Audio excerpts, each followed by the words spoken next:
Vamos lá então, Rebeca? Vamos. Tá. Deixa eu me apresentar a galera que não me conhece. Meu nome é Lucas, eu sou coordenador geral da Liga de Saúde Coletiva, junto com a Luana Gabriele, né? E a gente tem construído essa liga desde 2019. Um pouquinho anterior, mas a gente conseguiu fundar a liga em 2019, né? E a proposta dessa live que a gente intitulou, na verdade, um mês da LASC antirracista, foi que, dados os acontecimentos no Brasil e no mundo, né? No Brasil, a gente tem convivido com isso, na verdade, diariamente. A gente resolveu tentar trazer um pouco de informação real com quem sabe, com quem estuda isso, né, sobre a desmistificação do antifascismo e do antirracismo, né? Se existe uma dualidade, se existe uma dicotomia nisso, né, e é essa a nossa intenção, porque logo aconteceu a morte de George Floyd lá fora, e aconteceu algumas mortes aqui no Brasil, né? Eu falo algumas porque a gente tem vivido momentos de pandemia onde a população negra é quem morre mais. A gente tem vivido momentos de crise violenta desde quando a gente nasceu, na verdade, quem morre mais é a população negra. E o brasileiro, ele se choca muito com o que vem do exterior, né? E parece que aqui é tudo normalizado. E aí, quando aconteceu esse fato lá nos Estados Unidos, existiu uma grande quantidade de posts e de uma militância se reerguendo e querendo discutir isso, mas também existiu uma quantidade de informação que não servia para nada e que atrapalhava mais do que ajudava. E então, a gente inicia a primeira live do mês antirracista com essa ideia de tentar desmistificar o antirracismo e o antifascismo, trazendo a Rebeca, que já participou com a gente no movimento estudantil, de uma mesa no movimento estudantil, discutindo o que seria uma educação antirracista. Então, foi unanimidade chamar a Rebeca para essa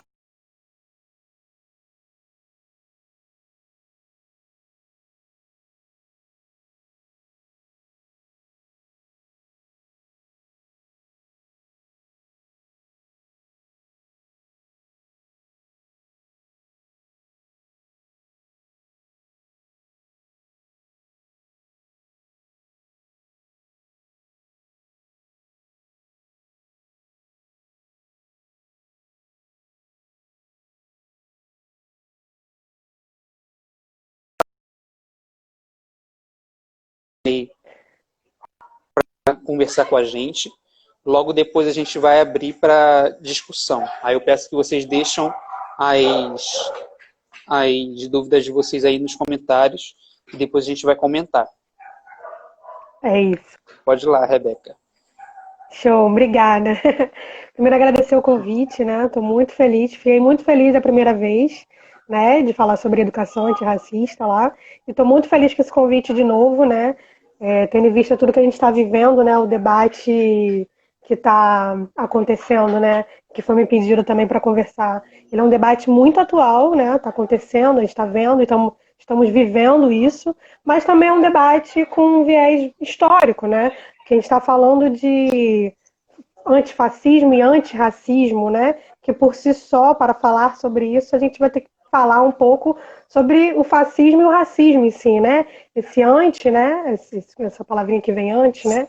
Esse anti, ele já significa uma oposição, uma coisa contrária, né? Então, acho que para falar um pouco disso, é bom falar também, só esclarecer um pouco o que seria, né? Primeiro, vou começar por esse fascismo, depois pelo racismo. Mas deixa eu me apresentar direitinho. Meu nome é Rebeca, tenho 26 anos, geminiana, brincadeira. Sou graduada em História pela UF e estou no segundo ano de mestrado em Antropologia lá também. E militante do Levante Popular da Juventude, do Fórum de Mulheres Negras de Niterói. Então, assim, sempre aí nos lugares discutindo. Meu tema de pesquisa é mulheres negras na política. Então, falar sobre antirracismo e racismo já é algo que eu trago aí já um tempo de bagagem, mas do mesmo jeito a gente fica nervosa, porque é muito diferente quando a gente vai falar para muita gente e quando a gente vai falar para uma câmera. Não tô me vendo, tô vendo você, tô tipo assim, ai, é muito esquisito, mas vamos lá. Então, como eu estava falando, para a gente desmitificar o que seria antifascismo, desmitificar o que seria o antirracismo, é bom a gente trabalhar primeiro sobre o conceito de fascismo, né? Muitos autores vão dizer que fascismo foi algo que aconteceu localizado num tempo histórico, né? Foi algo que aconteceu na Itália de Mussolini ou na Alemanha de Hitler, especificamente. Mas também vários autores vão dizer que dali surgiram ideologias e não foi só um governo e uma gestão específica, mas foi uma ideologia.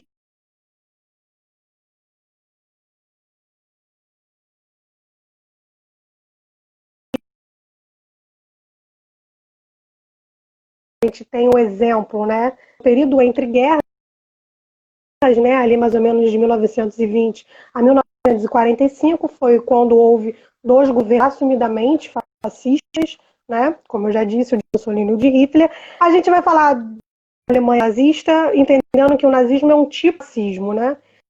Então, também cabe dentro desse bojo. Tem algumas especificidades, mas cabe dentro desse bojo. Entendendo o movimento, muitos autores dizem que ele é localizado no tempo e espaço porque foi preciso de ter diversos elementos na atmosfera acontecendo, na conjuntura mundial, para que fosse possível o fascismo acontecer naquele tempo, naquela história e naquele país. Então, são diversos elementos que conseguiram culminar no movimento fascista, né? Entendendo que muitos autores também trabalham a partir da ideia de que foi uma movimentação ali da direita e da extrema-direita, né? Conseguindo colocar na prática uma política realmente autoritária, né? De governos autoritários. Nem todo governo autoritário é fascista, mas os governos fascistas são, por si, autoritários, né? Se não tiver uma dúvida, depois a gente pode voltar nessa questão. Mas é isso. E quais são as características principais, né, desses governos? Para além de ser totalitários, autoritários e antidemocráticos, né? Todos eles têm um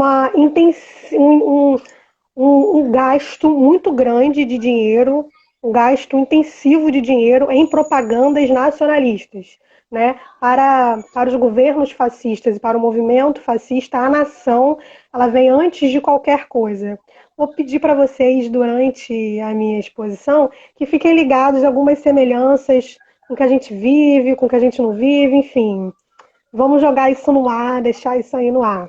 Né? Mas falando de governos fascistas, né? Especificamente Mussolini e Hitler. Governos autoritários, antidemocráticos, governos que gastam muito dinheiro com propaganda, mas é muito dinheiro mesmo, tipo, vendendo realmente um estilo de vida e aproveitando muito a mídia para exprimir valores e morais da família de bem, da gente de bem, da família cristã, fazendo também uma propaganda de criminalização, porque uma outra coisa muito importante para os governos fascistas é, ao mesmo tempo em que você cria esse mito da nação, dessa grandeza dessa nação, do tamanho desse país, ao mesmo tempo que você cria isso, você cria um inimigo interno, que é esse que está contra essa nação.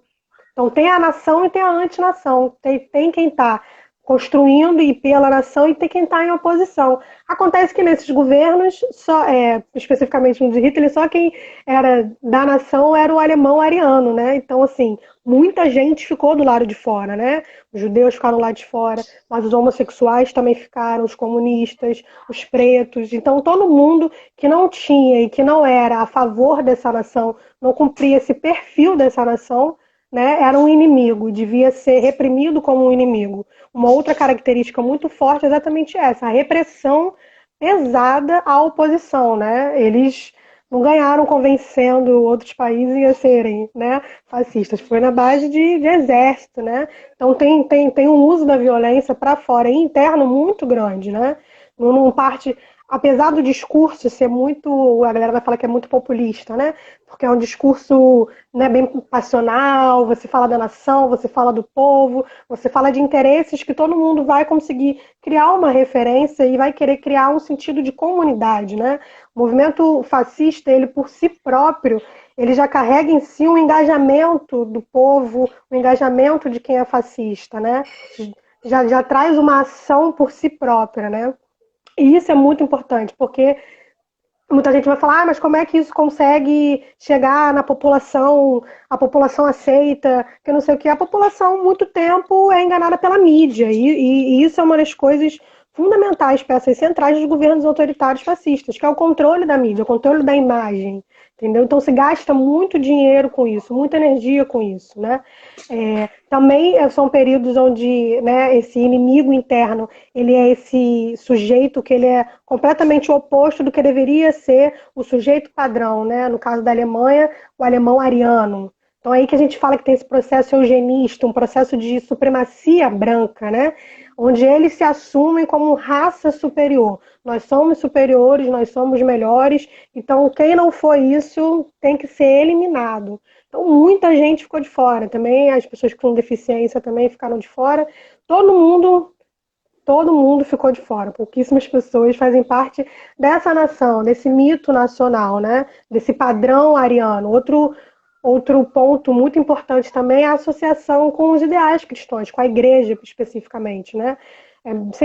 São governos que marcam muito a questão da família, a questão dos valores, a questão da moral, a questão da pureza, tanto racial quanto moral. Então, assim, são elementos mais centrais e específicos de governos fascistas, né, desse tempo.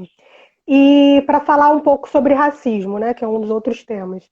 A gente não precisa ir muito longe, né? Não precisa ir na Itália, não precisa ir na Alemanha, não precisa nem aqui do lado. O Brasil é um dos experts, especialistas total em racismo, né? O Brasil conseguiu transformar a escravidão, que era comum, é uma prática já. Desde a antiguidade a gente tinha venda de pessoas, mas no Brasil conseguiu transformar isso em uma questão de cor, conseguiu transpor o corpo escravizado para o corpo negro.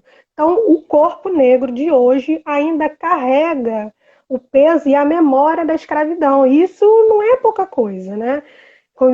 Enquanto historiadora, eu fico sempre brincando com as pessoas assim, gente, o tempo da nossa história, do nosso país, ele é muito curto. A gente teve 400 anos de escravidão. Você tem 400 anos de um sistema onde o Estado, onde a sociedade se valeu da desumanização da pessoa preta, a desumanização do negro. Foram 400 anos disso.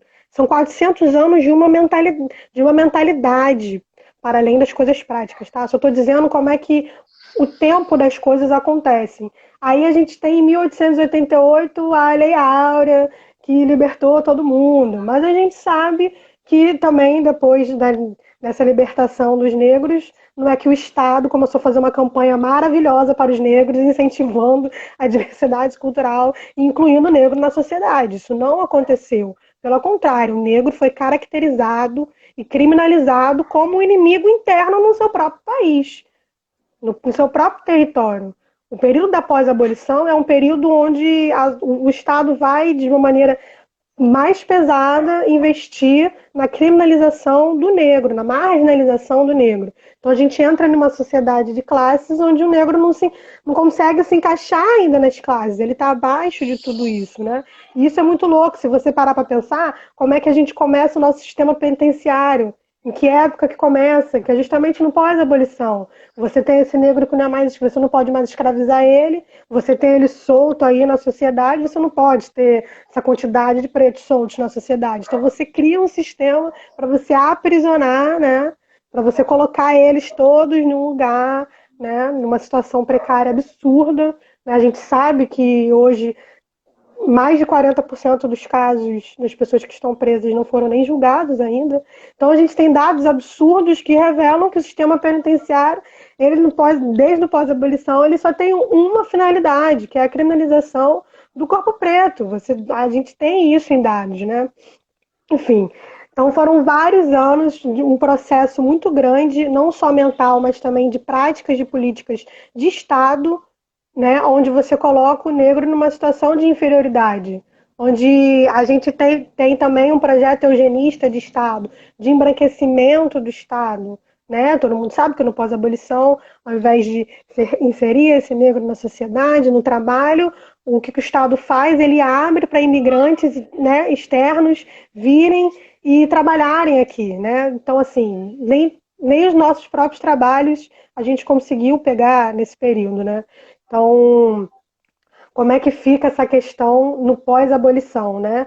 Não só com a criminalização do negro naquele momento, mas como você mesmo falou, hoje em dia a gente ainda consegue ver isso e consegue ver isso muito mais na pele, estando no estado do Rio de Janeiro, né? O Brasil é o país mais negro fora do continente africano e o estado do Rio é o segundo lugar mais negro do Brasil. Então, assim, a gente vê especificamente uma política de Estado nas mãos do Itzel, né, principalmente que tem um recorde de letalidade. Ele tem um recorde, ele gosta de medalhas, ele tem essa medalha. Um recorde de letalidade. A gente, nesse ano, só em abril, o último dado que apontou, aumentou em mais de 50% os casos de morte nas comunidades. Então, assim, nem num período de pandemia e de isolamento social isso deixa de acontecer. Então, é importante só a gente demarcar que do Brasil, na nossa história, a gente tem um longo período de história de Estado racista, de sociedade racista e também de luta racista. Mas é importante a gente ver como é que o racismo se torna um sistema e um mecanismo de sustentação da supremacia branca. E quando eu falo supremacia branca, às vezes as pessoas ficam um pouco assustadas, né? Meu Deus, supremacia branca. Gente, mas falar de supremacia branca é você falar da inferiorização do negro. Se tem alguém que é inferiorizado, tem alguém que está em cima, tem alguém que é supremacista, entendeu? É só você inverter a lógica que você vai ver que vai casar direitinho, né? Então, a gente vê no Brasil muito explícito a hierarquia racial, né? A hierarquia social da nossa sociedade. E o que tem a ver isso com os dias de hoje, né? O que a gente pode trazer para os dias de hoje, né? Por que estamos nesse debate sobre luta antifascista e luta antirracista? Isso porque, né? A pandemia, ela vem expor situações, o isolamento social, ele expôs à sociedade mazelas e desigualdades que sempre existiram, mas que agora realmente está exposto. Acho que não só isso, a mídia também conseguiu disseminar, né, mais facilidade a representatividade negra, então a gente vê empresas, né, como a Globo, que teve sua parcela em diversos momentos na história de apoiar regimes autoritários, mas faz o BBB, onde promove um debate super racial, enfim. Então já é um debate que chegou na comunidade, que chegou no senso comum. Então isso traz uma diferença muito grande. Não só isso, também foi o que você falou, o que aconteceu nos Estados Unidos. E o que acontece nos Estados Unidos reverbera diretamente com o que acontece aqui. Isso é não só aqui, no mundo inteiro, mas especificamente aqui, porque a relação política do governo norte-americano com o Brasil é essa, né? É uma relação imperialista, então tudo que acontece lá também vai reverberar aqui. Então, os Estados Unidos também tem esse contexto muito forte racial. É diferente do que tem aqui, mas é igual também. Depois, se tiver uma pergunta, a gente pode entrar nesses pormenores. Mas tem suas diferenças, né? O racismo, como foi construído lá e como é sentido lá, é diferente. Mas também é um sistema racial, um sistema racista, e também é a polícia que está matando. Então, esse momento de mote internacional, de vidas negras importam, ressoou também aqui. E só que deixando claro de que a luta antirracista no Brasil, ela existe há muito tempo. Existe desde que existe o sistema, a gente pode dizer que existe luta antirracista. Ela nunca deixou de existir. É uma questão mais de protagonismo do que a mídia está querendo falar agora, do que as pessoas estão comentando agora, entendeu? Mas ela nunca deixou de existir. O inimigo do Brasil, número 1, continua sendo o negro, né? Continua sendo o corpo negro, né? E a luta antifascista, né? Falando agora um pouco da luta antifascista. Um dos maiores motivos da gente estar falando hoje em dia, agora no Brasil, da luta antifascista, é o governo que a gente está enfrentando, né? O desgoverno que nos governa, que nos desgoverna, ele tem vários elementos que são bem semelhantes aos elementos que eu falei no início, que eu estava comentando, né? A gente vê pelo próprio mote, quando ele quer dizer Brasil acima de tudo, Deus acima de todos, ele está ao mesmo tempo, foi uma síntese assim genial. A gente ficou meio, meu Deus, que mote é esse? Mas é uma síntese genial do projeto de governo dele. Né? Ele coloca novamente a nação acima de tudo, essa nação e esse Brasil e esse povo brasileiro que a gente não sabe quem é, porque ele só tira dos direitos trabalhistas, ele só tira realmente do povo, mas ao mesmo tempo ele enaltece esse povo, essa gente de bem, essa nação, essa grandeza absurda do Brasil, essa potencialidade que realmente tem, mas ele coloca em outros termos, né? E o tempo todo ameaçando a democracia, né? Ele ameaça fechar o STF, ele quer intervir nas universidades, quer intervir na Polícia Federal, ele esconde dados, né? Escondendo dados da saúde, a galera de saúde pode falar melhor, mas escondendo dados do Covid-19. Então são várias posturas e são várias políticas que ele vem fazendo que demonstram de fato ser um governo antidemocrático, um governo com muitos elementos realmente que dá para a gente relacionar com o fascismo. Então há um movimento fascista muito grande, nesse sentido a gente viu, porque as mobilizações pró-Bolsonaro que aconteceram tiveram elementos de supremacistas brancos, como a Ku Klux Klan, fizeram alusões diretas a isso, diretas. E mais uma vez coloca esse cidadão de bem acima de tudo, essa pessoa do bem, essa pessoa que com certeza não é a pessoa que é a maioria da população, que é a pessoa negra, né? Hoje mesmo o ministro, antes de cair, revogou a portaria de ações afirmativas na pós-graduação. Então a gente sabe de que povo que ele está falando. Quando ele fala também que não vai dar mais 1 centímetro para índio nenhum, para quilombola nenhum. Então ele não está falando do povo brasileiro. Não tem mais povo brasileiro do que povo indígena, né? Mas assim, ele está falando de um outro povo, né? Um povo que ele cria na cabeça dele. E a gente pode, né? Não precisa ter muita imaginação para chegar em que sujeito que ele está falando, né? E uma relação certíssimo intrínseca com a religião, né? A gente sabe que também é um governo que foi colocado pelas religiões, né, evangélicas, neopentecostais. A gente sabe da proximidade dele com Silas Malafaia, com Edir Macedo, com todos esses. Então, assim, são diversos elementos que fazem a gente relembrar. Fora os milhares de dinheiros que ele gasta com propaganda, né? Umas propaganda que fica ridícula, umas propaganda que, meu Deus do céu, não tem condições de ter gastado tudo aquilo, fazendo aquilo, pela qualidade do que está sendo feito. Mas a gente sabe que ele gasta milhões fazendo propagandas para poder sustentar o governo dele. Então, assim, se vocês lembram, vários elementos que batem, né? Quase jogando bingo aqui. Mas, assim, é isso, né? Aí como é que a gente pensa essa agora questão das duas lutas, né? Da luta antifascista e da luta antirracista. Primeiro é o entendimento de que elas não se contrapõem, não são lutas que se contrapõem. Como eu disse aqui, né? As duas vão para um ideal de hierarquia racial, de embranquecimento, de supremacia branca, né? Então, deixando isso em mente. Outra coisa é entender que, como eu disse no início, existem elementos externos que influem para ocasionar governos autoritários e fascistas. Acontece de que estamos vivendo momentos bem parecidos com o que estávamos vivendo naquela época.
ou se foi ele que parou.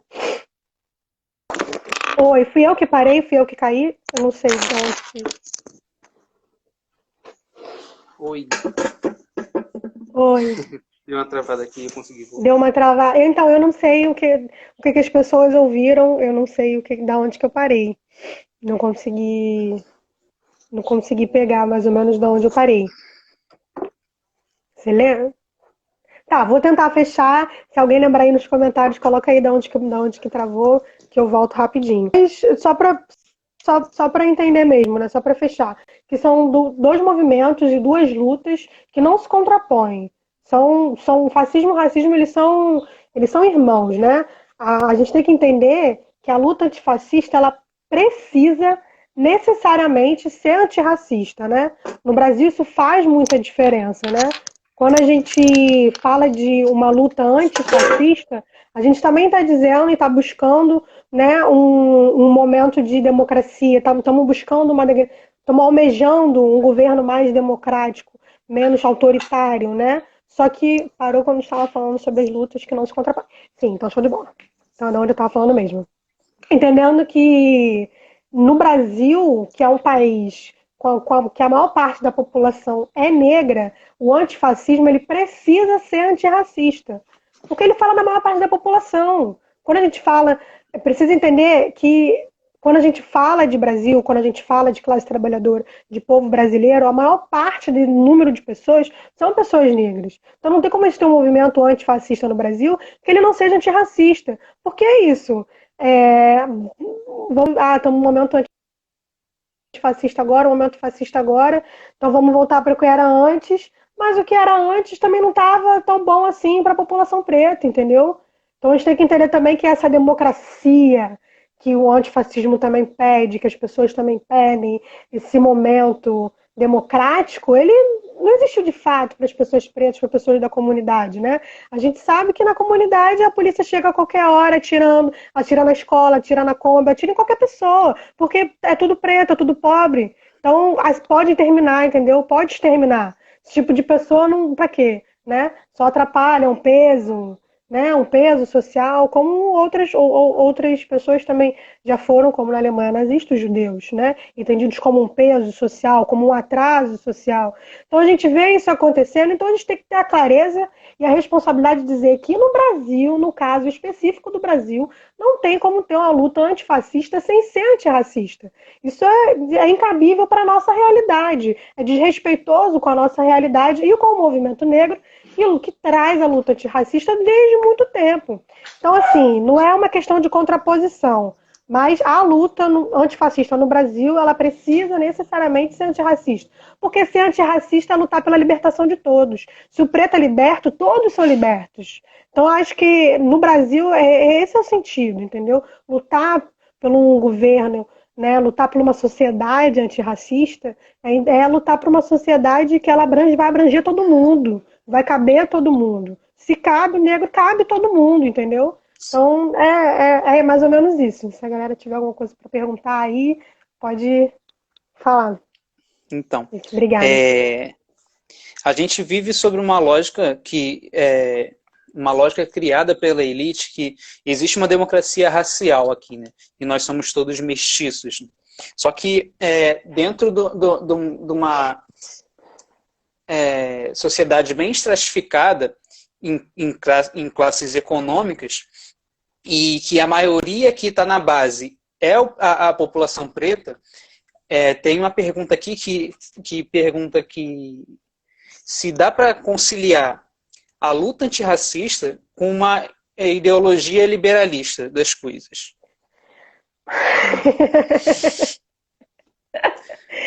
Assim, dá, né? Porque a gente estava vivendo aqui, mas meio assim, não dá para ter de fato uma luta antirracista, de fato, radicalmente, falando de ir na raiz do problema com o governo liberal. Não, porque foi como eu disse, né? Tipo, é a direita que financia e que apoia os governos totalitários. Isso foi uma verdade na Itália, foi uma verdade na Alemanha e foi uma verdade aqui no Brasil. A gente não acreditou, Quer dizer, algumas pessoas não acreditaram, mas a burguesia nacional apostou o país, apostou a democracia, apostou a república no golpe e estamos onde estamos hoje por causa disso. Então, assim, não dá para confiar em pautas liberais, porque são eles que acabam financiando. Porque o que eles entendem de capitalismo necessário para o país não cabe todo mundo. Por isso não vai caber o preto, né? Não cabe, só cabe eles mesmo. Não cabe mais ninguém. Então, isso no caso do Brasil é uma verdade duplicada, porque mesmo também que a nossa direita queira alguma coisa, não é ela que responde totalmente para o Brasil.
Oi, Oi, voltamos? voltamos, eu acho que voltamos. A galera Voltamos. consegue dizer se a gente conseguiu voltar aí? Voltamos? Despausou, despausou. Despausou. Então, é isso, mas eu acho que eu estava concluindo mesmo, né? Deixa eu só te perguntar, sou eu que estou caindo? Que eu posso mudar também. Eu acho que é. Eu acho que é. Sou eu? É, porque aqui tá estável a internet, não tá. Tava, mas eu já consegui consertar. Tá bom, vou desligar aqui só o meu Wi-Fi. Vou ver. Tá. Só um minutinho que a gente já volta, tá, galera?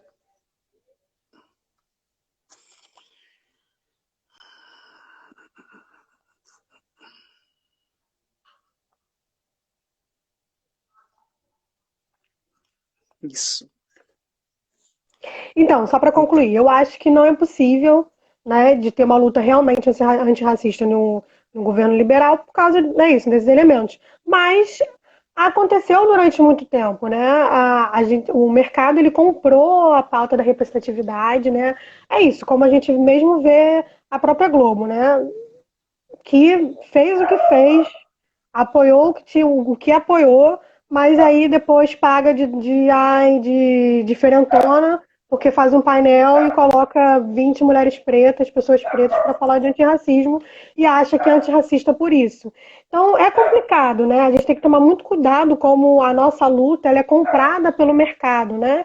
E é comprada mesmo, né? Tem muita gente falando de empreendedorismo negro. Gente, não podemos falar de empreendedorismo negro, porque não são coisas que não batem, entendeu? É um conceito completamente liberal, completamente do mercado, que não dá para ser usado falando da nossa comunidade, da nossa economia de redes e comunitária. Isso não é empreendedorismo, isso é outra coisa. Então a gente tem que tomar muito cuidado, porque é isso, o liberalismo está aí, o mercado está aí para comprar tudo, transformar tudo em mercado, que o bagulho deles é vender, né? Então eu acho complicado, ainda mais pra gente preto ficar caindo nessas parrelinhas de movimento liberal, mas tem pra tudo, né? Sim, eu acho que, na verdade, quebra o elo, né, do antifascismo com o antirracismo quando a gente começa a apoiar discursos de mercado, quando para falar de a gente não é racista porque a gente tem vários jornalistas negros e a gente tem vários atores e tal, né? Mas não quebra com a aliança que a Globo tem, por exemplo, com a hegemonia branca que continua fazendo mal à própria população negra. E aí eu passo para uma segunda pergunta, né? Em países onde matamos meninos negros enquanto brincam nas suas casas, mas que ao mesmo tempo evoluem em diversas políticas públicas afirmativas nos governos anteriores, é possível considerar que evoluiu no processo de conscientização populacional sobre o racismo? Sim, sim, dá para falar sim, porque chegamos num momento da nossa sociedade onde o mito da democracia racial tem colado cada vez menos, né? A gente tem tá mais cada vez mais claro, cada vez mais exposto de que existe o racismo, de que os pretos são acometidos, né? E isso já está mais popularizado. Então, acho que a consciência sim chegou num momento realmente melhor do que já estivemos em qualquer outro momento histórico. Mas isso não se traduz numa mudança de política, porque não é a gente que controla, porque não é a gente que está lá, entendeu? Enquanto não for os pretos que controlarem os meios, todos os meios, não só o Estado, mas os meios de produção também, vai ficar difícil a gente mudar essa realidade, entendeu? A consciência realmente a gente pode dizer que agora chegou no senso comum, né? Não dá mais, fica feio você virar agora e falar, ai, não existe racismo no Brasil, né? Tá desatualizado, né, bebê? Hoje tu pega abre qualquer aba e abre qualquer coisa, tu tem isso estampado na tua cara. Então realmente ficou difícil de você não cobrar isso no discurso. Mas a prática é diferente, quem controla é eles, entendeu? Porque é isso, o próprio Bolsonaro fala que ele é racista, porque ele tem o Hélio Negão do lado dele.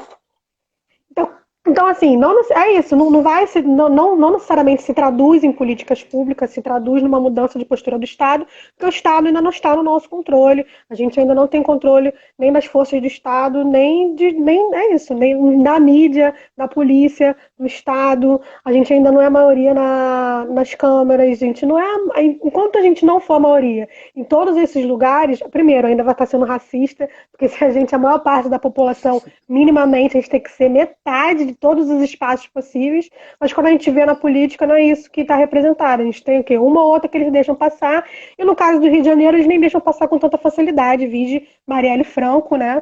Que estava com um caminho aí, uma trajetória absurda, que ia vir realmente alavancando tudo, e o que que aconteceu, né? Foi assassinada, né? Todo mundo sabe, a gente fica nessa, quem mandou matar na ilha porque a gente precisa dizer o nome, mas todo mundo sabe o que que ela representava e por que que ela era temida. Então, assim, fica muito difícil realmente isso ser traduzido numa política, não deixa a gente chegar lá, entendeu? E quando chega, né? E quando faz alguma coisa, já tiram, né? A gente vê isso nos últimos governos que a gente teve do PT, né? Governos com diversas críticas que a gente pode fazer, mas governos que também tentaram criar a inclusão social e também sofreram um golpe. Então, no nosso país, para quem controla o nosso país, não tem espaço ainda para políticas que promovam a igualdade racial. Isso não está no horizonte, não cabe no horizonte deles e nem fecha na conta deles econômica, entendeu? Então, realmente, ainda vai ser essa realidade até a gente tomar isso. Então, saiu uma pesquisa do IBGE há esses dias que disse que 1 milhão dos brasileiros perderam o emprego em maio.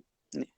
E quando a gente tem uma maior quantidade de brasileiros que estão nessa estatística, a gente já sabe que é a população preta, não precisa nem estar escrito na pesquisa. Né?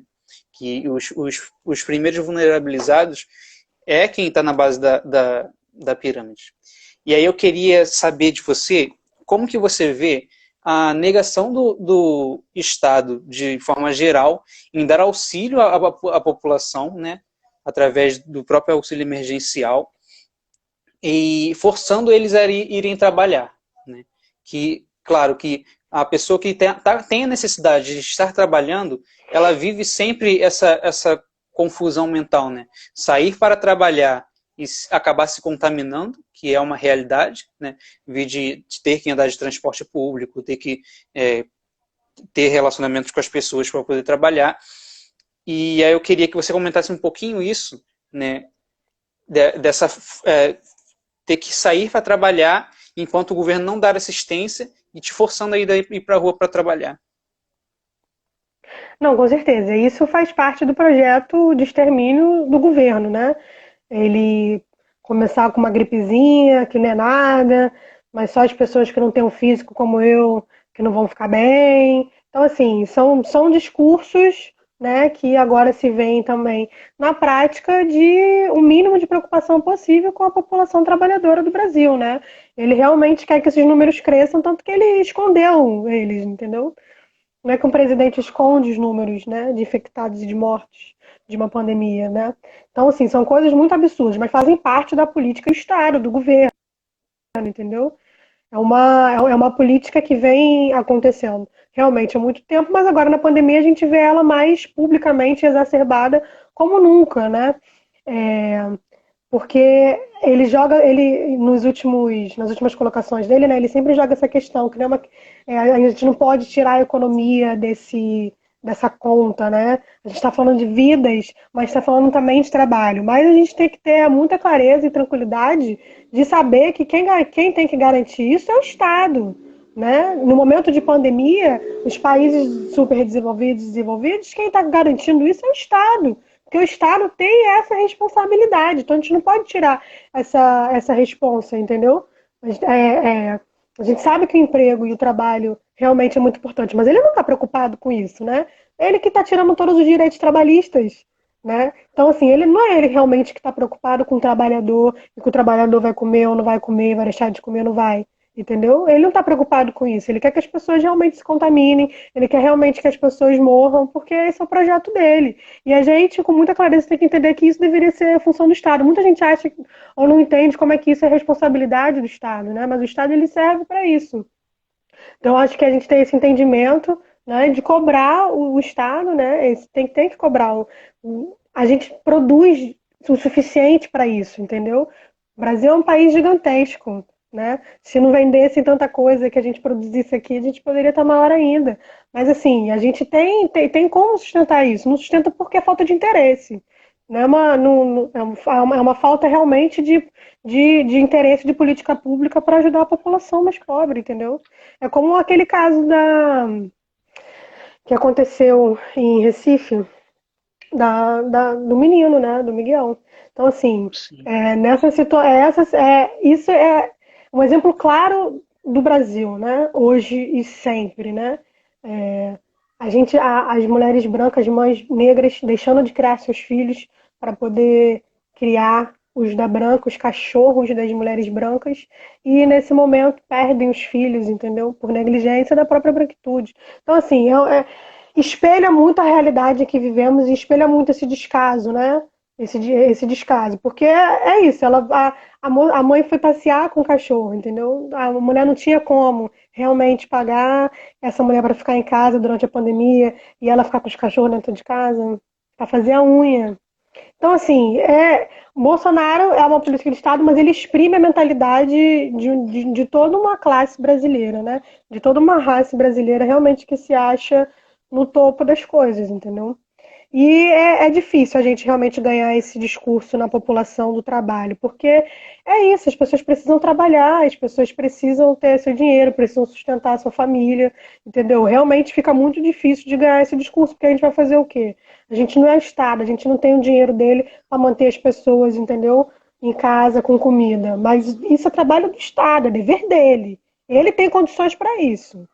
Não tem porque a política que ele toca é uma política econômica realmente de extermínio, mas condições tem. Sim. É um desenho surreal, né? Onde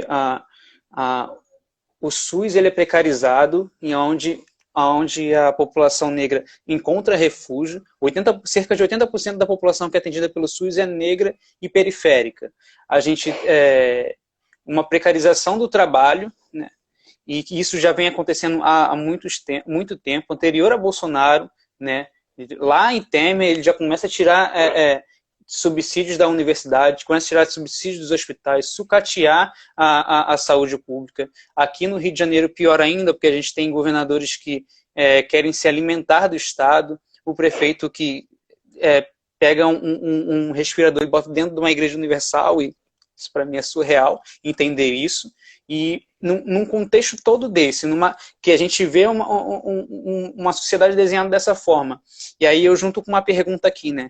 Num país que todo mundo sabe o que é racismo e que ninguém se diz racista, como se discutir racismo?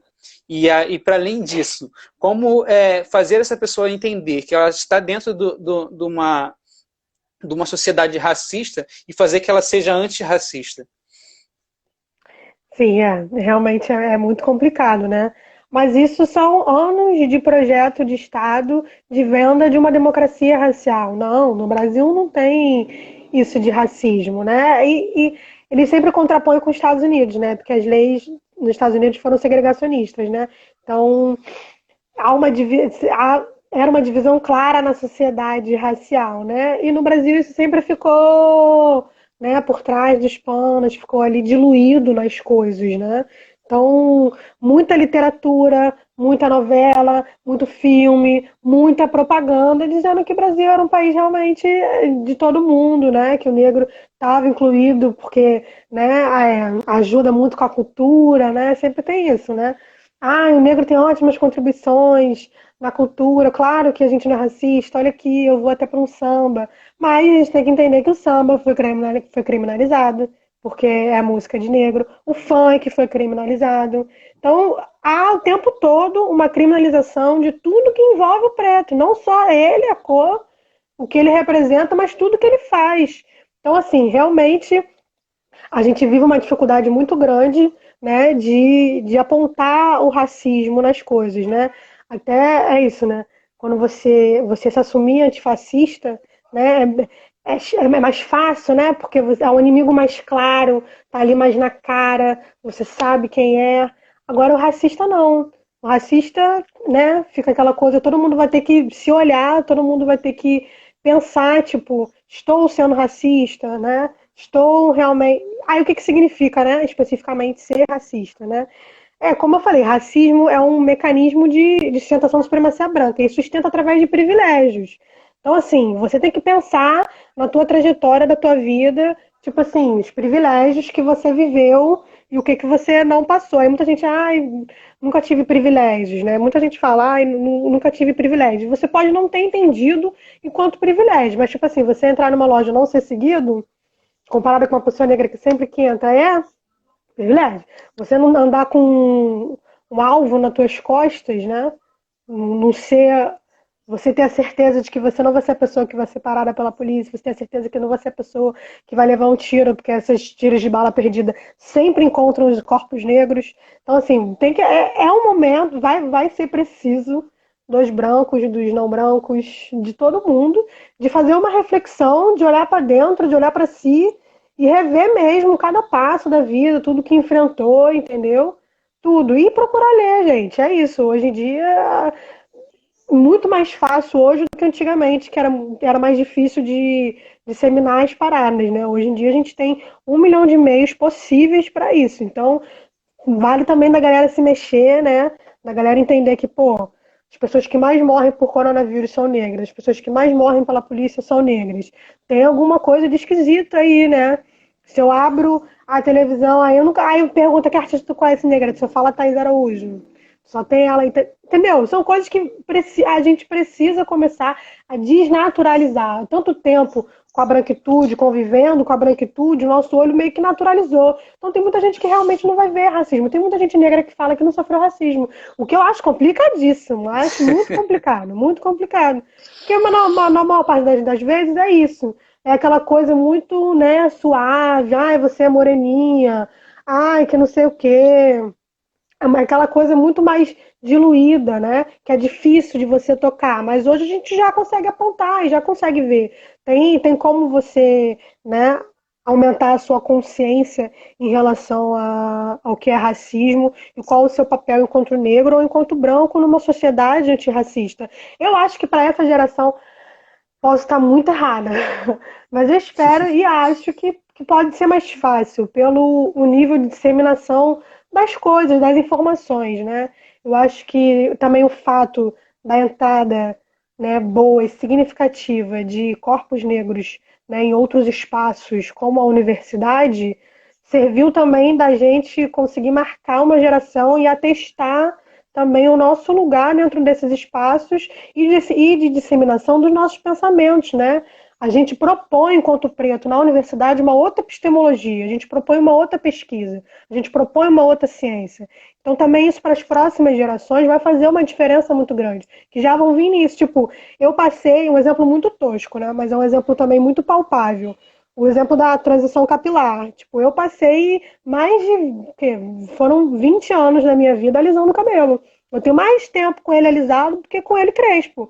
E passei por todo esse processo, e agora estamos aí. E muita gente passou esse processo junto comigo. Então foi um movimento onde isso aconteceu, não só comigo, mas com muitas outras meninas, muitas outras pessoas, de realmente uma aceitação maior com a sua negritude. Eu acho que a geração que está vindo já vai pegar isso mais no senso comum do que a gente pegou, né?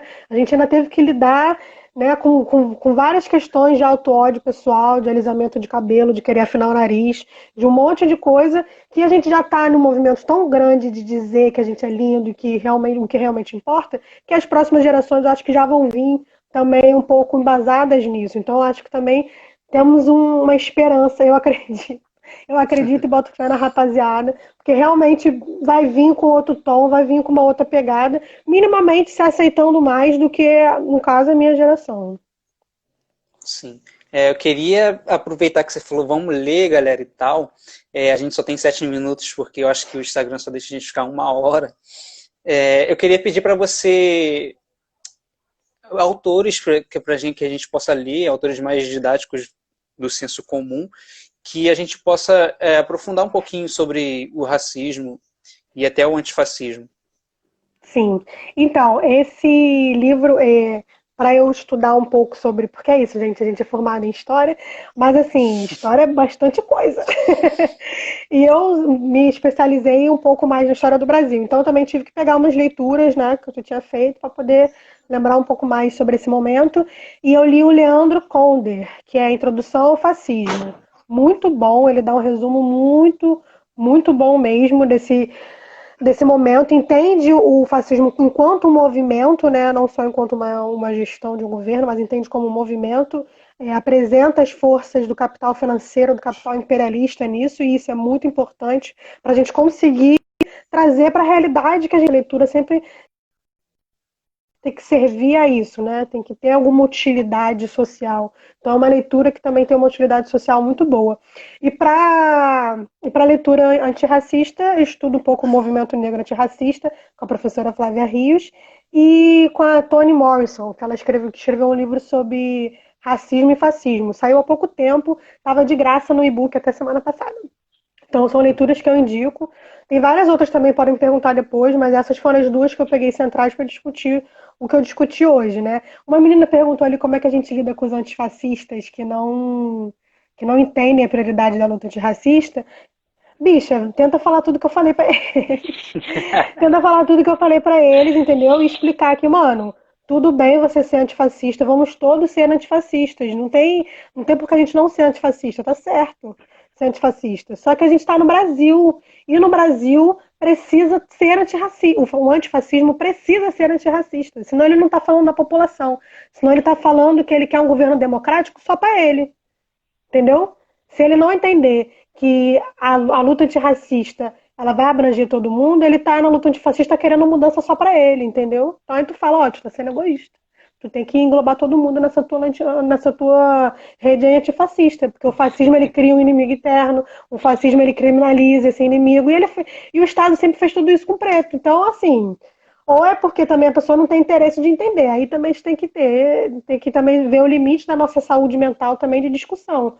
Mas se é uma pessoa que dá para dialogar, tenta demonstrar isso para ele. Mostra, amigo, na história do Brasil, a gente tem uma luta muito mais profunda e oposta ao racismo do que realmente ao antifascismo, entendeu? Então é questão também de respeitar essa luta do movimento preto e dos pretos no Brasil, né? É isso. Tem mais alguma coisa? Não sei.